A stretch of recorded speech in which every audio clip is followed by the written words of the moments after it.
So, nakikita nyo po ito mga pre. Talagang ito si Rosalinda ay binaboy niya po si Attorney Conti. Nako po. Oh. At eto pa, bakit nagalit po itong si Attorney Conti dito kay Rosalinda? Yun yung tanong.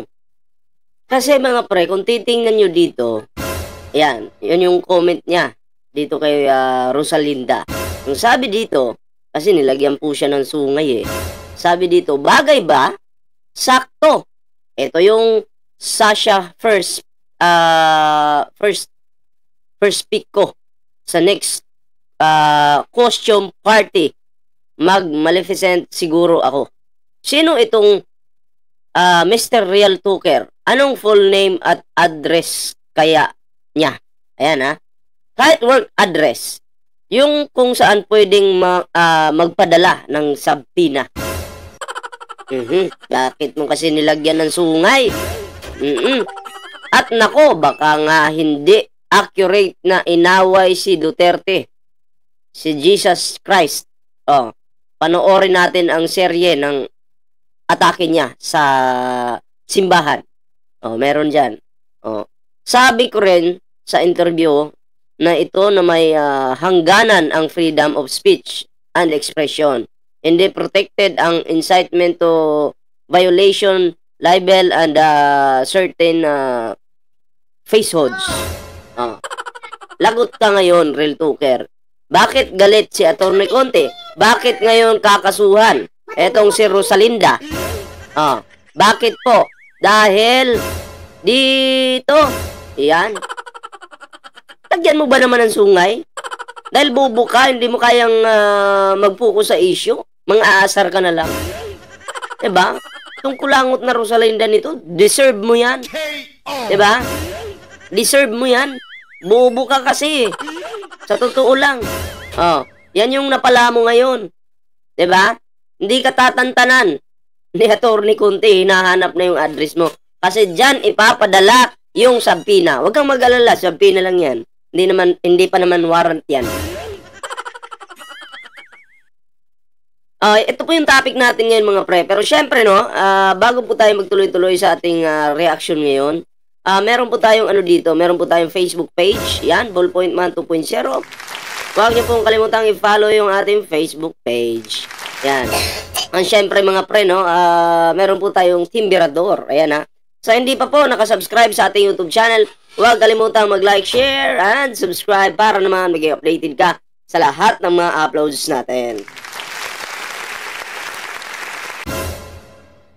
So, bago po tayo magtuloy-tuloy dun sa pinaka-topic natin mga pre, pag-usapan po muna natin itong pagsasayang ni Sara Duterte ng pagkain sa panahon niya noong siya pa ay isang DepEd Secretary. 5.6 billion in food supplies went to waste during Sara Duterte's tenure as Secretary of DepEd. Grabe. Ito, papakita ko po sa inyo mga pre. Basahin natin. Ayan. Yan ha. DepEd's 5.69 billion feeding program, undelivered milk, expired Nutribans in 2023. Kung ang laptop nga nasayang, mga laptop nasayang, meron din palang pagkain na nasayang. Diba? Meron din po palang pagkain na hindi napakinabangan ng mga kabataan. Akala ko ba, Sara Duterte, mahal na mahal mo yung kabataan? May pahawak-hawak ka pa dito sa ulo para kunyari mahal. Pag hawak mo, picturean mo nga kami. Tapos ipopost ng mga kampon mo na mahal na mahal ni BP Sara yung mga kabataan. Bakit? Dahil nakahawak sa ulo? Kasi kung mahal mo yung kabataan, Sara Duterte, dapat may initiative ka. Hindi ka bobo dapat. Ha? Hindi ka bobo. Pero, tingnan mo ito. Di umano, 5.69 billion na para sa feeding program yung nasayang. Undelivered milk. Tapos expired pa. No? Grabe ito, Sara Duterte. Grabe yung pagsasayang mo ng pera. 'Di ba? Ito. School division offices distribute the delayed or near expired food items in any way so they don't go stale. Without properly identifying the undernourished students to feed. And Manila, Philippines. The 5.69 billion school-based feeding program of the Department of Education was spoiled by the non-delivery of milk and the serving of stale, even pest-infested bread in 2023. State auditors identified at last 21 school divisions in 10 regions where one or all of the following were found. So, meron pa yan, no? Pero, akala ko kasi, itong si Sara Duterte, may pagmamahal talaga sa mga kabataan. Kung mahal mo yung kabataan, dapat, anong nangyari dito? Tapos, kung hindi ka talaga nagsasayang ng pera, dapat gumagalaw ka. Hindi ka patulog-tulog na Vice President ka. DepEd Secretary ka. Pinagkatiwalaan ka ng Pangulo, nilagay ka dyan. Pero sinayang mo. Diba? Hindi ka yata masaya sa pagiging DepEd Secretary mo. Gusto mo yata palitan si PBBM bilang Pangulo, diba? Ano to? Grabe. Ang dami ng mga bata yung mapapakain yan. Ang dami ng mga malnourished na bata yung dapat, diba, nakatikim nito.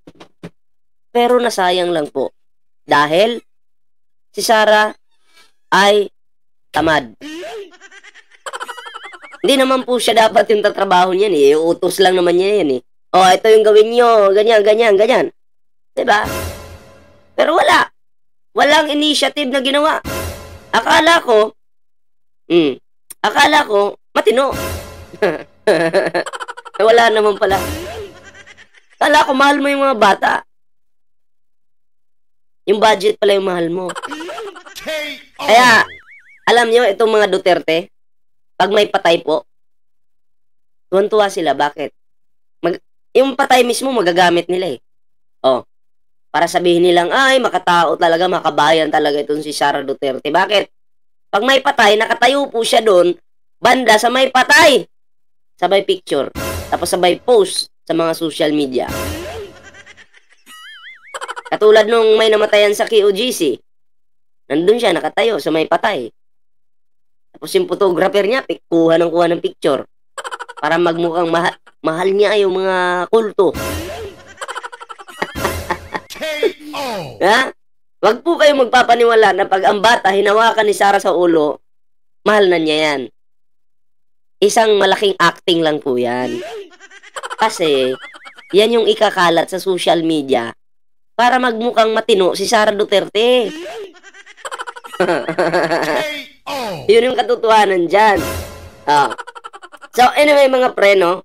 Ito na, bigyan na po natin ng reaksyon itong si Real Talker na sasampahan ng kaso ni Attorney Conti. Yan. Hinahanap na yung address. Lagot kang bata ka. May kalalagyan ka talaga. Pakinggan po natin. Ngayon gusto nila pagliin, 5 days, 5 days. Sabi ko, puyatan tong mga to So, palagay ko magiging mapapasadahan yan. Wow. Kami sa mga biktima, i-oppose namin yan dahil may oportunidad si Rodrigo Duterte na i-subvert yung processes. Sa pamamagitan ng pananakot ng witnesses, sa pamamagitan ng pagbasura ng ebidensya, pagtatago ng buwan. Wow! Pwede daw takutin ni Tatay Digong ang mga witnesses nila. Kamusta? Alam mo, yung mga nagpunta kami ng presko noon doon sa mga namatayan, yung mga nanay ng namatayan, hindi po sila pwedeng mag-selfie-selfie ka doon, post mo sa social media kung saang address. Bakit? Kasi yung mga yan, delikado po yung buhay nila. 'Di ba? Witness sila eh. At totoo, may naghahanap sa kanila. Delikado yung buhay nila. 'Diba? Kaya pinoprotektahan po yan ng gobyerno. Tama si Atty. Conti. 'Diba? At itong baklang inutil naman ito na malapit nang mabulok sa kulungan, okay? Kinokontra si Atty. Conti. 'Diba? Kinokontra niya. Kasi hindi pabor sa kanila yung mangyayari. Yung paghuli kay Digong, hindi pabor, kaya nabubuisit siya kay Atty. Conti. 'Di ba? Bakit po ngayon itong mga to nanggigigil dahil nahuhuli si Digong? Bakit? Yun po kasi yung amo nila. Paano pa nga naman sila tatanggap kung yung amo nakakulong? 'Di ba? Paano? Yun yung tanong ko. Paano sila tatanggap kung ang amo nila nabubulok ngayon sa kulungan? Ah. Tuloy. Kamusta muna si Aling Sheila? Kamusta muna si Aling Sheila na yung kanyang binitbit na picture hindi naman pala biktima ng EJK. Hayop yung council, I think yan ng ICC kuno. Pansin nyo, may mga picture silang dala-dala. Tapos nagkalat sa social media, iba yung nakalagay na picture, buhay pa daw. Okay? Dun, ang dapat pinagbabasihan nyo, yung lumabas na hearing dyan sa Quadcom, kasi noon Quadcom pa ngayon Tricom na. Okay? Doon kayo magbase, kasi yun yung legit. Yung iba kasi na nagkalat na sa social media, pinalitan na ng mga picture niyan, edited na yun. Kumbaga, for the views na lang yung mga ano dyan, nagkakalat ng mga fake news, views na lang, hindi lang views, para siraan si Presidente, Pangulo ng Pilipinas, walang iba kundi si Pangulong Bongbong Marcos. Yun yung purpose nun, kaya ini-edit nila. Kung gusto nyo na legit, adun kayo sa Quadcom, yun yung totoo. Ngayon, kung makikita nyo lang sa Facebook, social media na eto buhay pa yung tao nakalagay doon, ay fake news yan. Edited yan. Hayop ka, sinet up nyo yung ibang mga mukha na pinaglalalagay nyo na kunwari EJK victims kuno. Hindi pa... Oy, Atty. Conti, hayop ka daw! Sabi ni Rosalinda, tuluyan mo na to. Hindi, alam ko tutuluyan to eh. Yung kailangan lang kasi address. Pero malay mo, nakuha na. Si Atty. Conti pa ba? Maraming connection yan. Sa EJK yon, tang-igit mong abogada ka. Gawa-gawa pa kayo ng kwento. Gawa-gawa pa kayo ng mga faking biktima. Kamusta muna si Aling Sheila? Hindi na kailangan kumustahin si Aling Sheila. Ang kailangan kumustahin ngayon, real talker, ikaw. Kumusta ka? Anong nararamdaman mo ngayon? Na ikaw ay sasampahan ng kaso. O bakit? Bakit ko nasabi yon? Kasi po, ang sabi dito, yan no, sino itong to, Mr. Real Talker? Anong full name at address kaya niya? Kahit work address, yun kung saan pwede magpadala ng sampina. Saan siya nag-comment? Bakit siya nag-comment ng ganun? Dahil po, dito, yan. Nilagyan mo ng sungay yung tao. Ginawa mong demonyo. Kayo naman yung demonyo. Diba? Magkalit-silit ka ngayon. Hindi ka na makakatsupa niyan, Real Talker. Wala pa namang matsupa sa kulungan. Animal kang bakla kang inutil ka. Walang matsupa sa kulungan, Real Talker. At bawal mag-TikTok dun. Paano na yan? Ang pangalan niya, Real Talker. Pero ang laman ng video, fake news. Ang pangalan niya, Real Talker. Pero ang laman ng video, pamimersonal. Wala namang real talk sa video niya. Puro lang pamimersonal dahil walang alam, bobo. Anong alam nito kundi kumain lang ng titi. Yun lang. Yun yung talent niya. Okay ng ina mo ka, ang pangit mo na nga. Animal ka. Ewan ko ba, ba't may pumapatol dyan? Diba?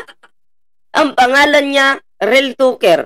Pero kung papasukin mo yung mga video niya, Walang real talk dun. Wala. Tangina, feeling mo, real talker ka na, bobo ka naman. Ha? Saan yung pare-real talk mo dyan? Yung paggawa ng fake news? At pagiging one-sided mo? Animal ka, pag makita kita, umpog-umpog kita sa pader eh. Ha? Tarantado ka. Gusto mo, ako na yung umano sa'yo eh. Dumali sa'yo eh. Gusto mo? Walang hiya ka. Bayaran niyo lang akong 1 milyon, pwede na yan. Ako nang bahala dyan. PM niyo ako. Hindi, joke lang. Hindi naman tayo kasi sama nila eh. Ayun sa akin lang, nakikita ko dito, bobo talaga siya. Diba? Bobo talaga. Bayaran niyo po akong 1 milyon, akong bahala dito. Papagamot ko tong utak nito. Para malay mo, pag napaggamot natin, tumino. Magising siya sa katotohanan. Sabihin niya, oo nga no, walang ang kwenta si Tatay Diggs. Diba? Gano'n lang po yun, mga pre. So, ayan no, maghanda ka na, real talker. May inahabol ka pa ng Tricom. Sino pa ba yung magkakaso sa'yo? Si Trillanes, may kaso ka. Diba? Dito kay Atty. Conte, may kaso ka. 3. Sa pagkakaalam ko, 3 And congratulations. So, ayun lang po yung ating video ngayon, mga pre. Pero syempre, bago po tayo magtapos sa ating video ngayon, meron po tayong Facebook page dito. Ballpoint Man 2.0. Ayan, syempre, mga pre, no? Meron po tayong Team Virador. Ayan.